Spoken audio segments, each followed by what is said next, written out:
Ini saya kasih judul belajar tentang anak kecil. Kayak gimana sih mengajari anak kecil itu? Yang pertama katanya biasa, when you teach a child something, you take away forever his chance of discovering it for himself. Kalau engkau mengajar, itu mungkin maksudnya mendikte anakmu, engkau sedang membuang selamanya kesempatan dia bisa menemukan sendiri. Biasanya kan kita ngajari anak itu ndak telaten. Ini jawabannya apa? Kesuwen, bapak sibuk, mas repot, tak jawabin, kan ngono. Itu berarti kamu sedang membuang kesempatan untuk dia sendiri jadi penemu jawaban. Itu akan membentuk dirinya. Jadi hati-hati menyikapi anak-anak itu. Dituruti tapi juga dirangsang berpikirnya. Jangan dikasih yang instan-instan. Nanti mereka tidak sabar menggembalakan proses. Jadi didik besok anak-anakmu untuk mau dan siap sabar mengikuti proses sampai dia menemukan sendiri. Itu akan lebih menancap, akan lebih membentuk dirinya. Jadi berhadapan dengan anak kecil adalah kalau engkau ketemu mereka, jangan didikte begitu saja. Ciptakan situasi yang membuat mereka menemukan sendiri. Kalau harus ngajak ngobrol, ya ngobrol tapi jangan to the point. Pancing dia untuk menemukan jawaban sendiri. Itu katanya biasa lebih efektif untuk membangun, membentuk. Daripada mereka dijejali hal-hal yang instan, nanti cuma dihafalkan tapi tidak ngerti hakikatnya. Yang kedua, ingatlah anak-anak itu punya logika sendiri. Saya bilang tadi di awal, itu kalimatnya. Anak-anak itu sering melihat sesuatu hanya apa yang dia sudah tahu.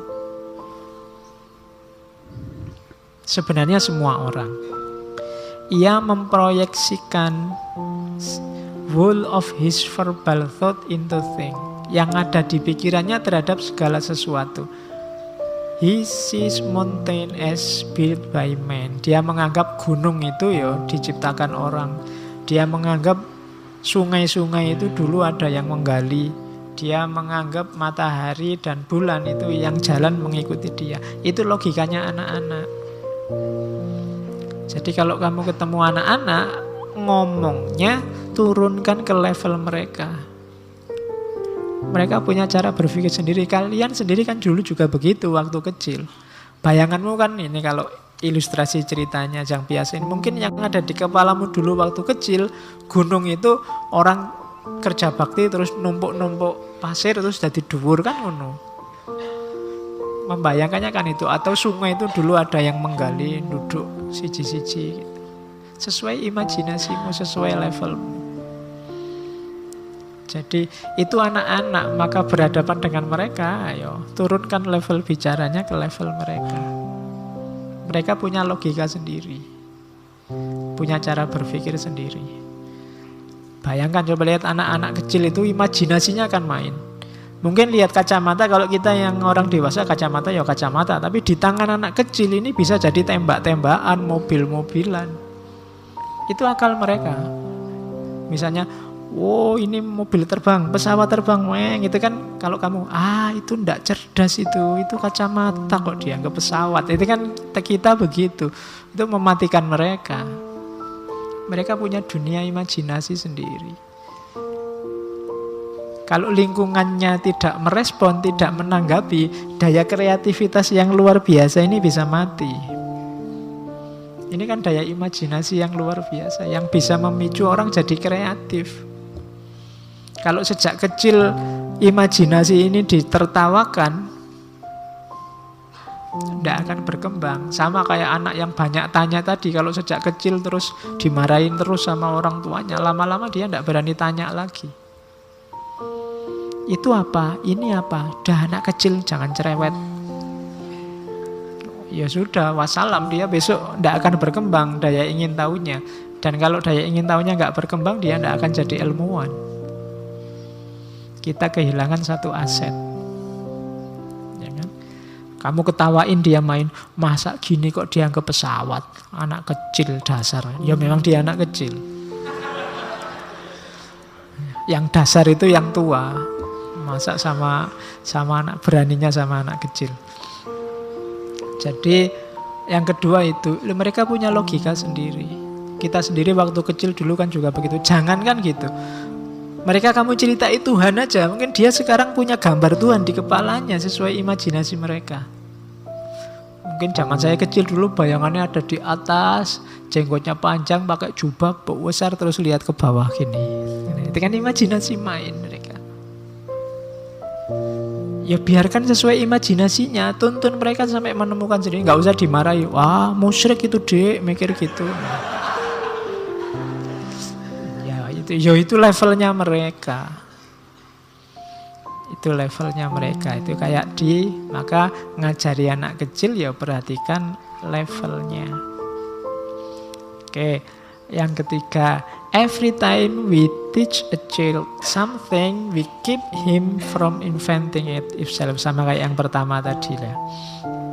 Setiap kali kita dikte mereka, menceramai mereka, saat itu juga kita sedang memangkas potensi mereka jadi penemu. Di sisi lain, kalau mereka dibiarkan menemukan sendiri, we allow him to discover for himself, will remain with him visible for the rest of his life.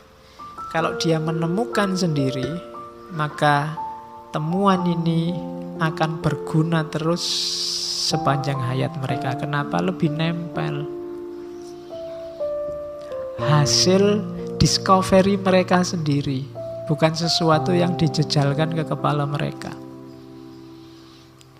Jadi biarkan mereka bebas berpikir, berimajinasi sesuai level mereka. Kasih mereka umpan-umpan sampai mereka bisa menangkap sendiri pengetahuan itu. Itu cara ngajari anak-anak. Jadi belajar tentang anak-anak. Selanjutnya ada belajar dari anak-anak. Ini yang tua kita katanya biasa.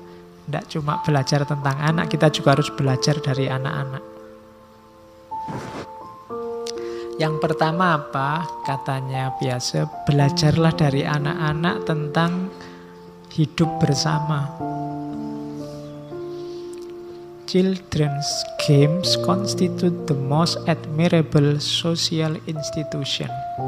Permainan anak-anak itu katanya biasa itu merupakan institusi sosial yang paling membanggakan.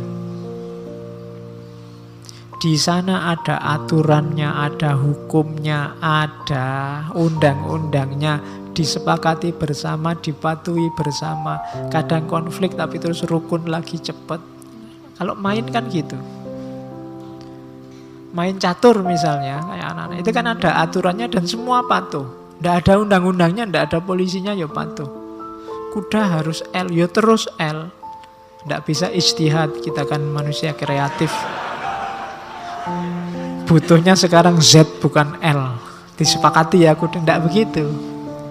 Mereka patuh dan gembira hidup bersama dengan aturan-aturan bersama. Kadang-kadang ada konflik juga, tapi konflik dialami dengan gembira, nanti balik lagi juga secara gembira. Mereka ngerti itu main-main tapi dijalankan secara serius dan menyenangkan. Itu kan filosofinya permainan. Yang punya semacam ini anak kecil. Mereka bisa tanding, musuhan dalam pertandingan, tapi siapapun yang menang, siapapun yang kalah, nanti akhirnya tertawa bersama. Senang. Kalah, waktu kalah marah-marah, kurang ajar, curang, tidak apa-apa. Nanti pulang, besok main lagi yuk, kan gitu. Kalau orang tua kan tidak bisa gitu. Musuhan bisa ancam-ancaman mesti. Kalau sudah kalah, tunggu 5 tahun lagi. Mesti ngono. Semakin dewasa kita tidak cerdas, makanya kita belajar dari anak kecil. Kadang-kadang anak kecilnya gegeran terus orang tuanya ikut. Yang kecil sudah ketawa-ketawa main lagi bareng orang tuanya sekarang. Tidak rukun, tidak bisa ketawa lagi sama saudaranya, sama tetangganya. Tapi yang kecil sudah rukun.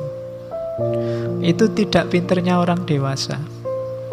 Jadi yang kecil dewasa sekali menyikapi konflik, yang dewasa kekanak-kanakan sekali menyikapi konflik. Maka kita perlu belajar dari anak kecil. Pelajaran kedua katanya Piaget, egosentrisme anak-anak. Tadi kan ada fase egoisnya anak-anak. Ternyata orang dewasa juga banyak yang egois kayak anak-anak. Apa sih? Tidak egois itu in its essence adalah esensinya egois itu apa? Tidak mampu membedakan antara kepentingan sendiri dengan kepentingan orang banyak. Tidak mampu membedakan antara individu dan masyarakat. Ada orang yang kadang mengorbankan masyarakat demi kepentingan sendiri, ini namanya egois. Kalau ada orang kayak gini, sebenarnya levelnya masih anak-anak. Usianya masih 2-7 tahun. Jadi masih lucu-lucunya. Loh ya kita kan tidak harus marah. Kalau ada orang egois itu berarti orangnya masih lucu, masih usia 2-7 tahun. Pengen menangnya dewe, ndak mikir lingkungan sekelilingnya. Esensinya egois kan itu. Makanya egois itu kita sebut kekanak-kanakan, childish egocentrisme. Pokoknya nyari menangnya sendiri, nyari senengnya sendiri, nyari tujuannya sendiri, ndak peduli dengan lingkungan sekelilingnya. Orang ini berarti orangnya masih anak-anak, masih lucu. Harus dimasukkan PAUD lagi. Oke. Nah, terus how can we with our adult mind know what will be interesting?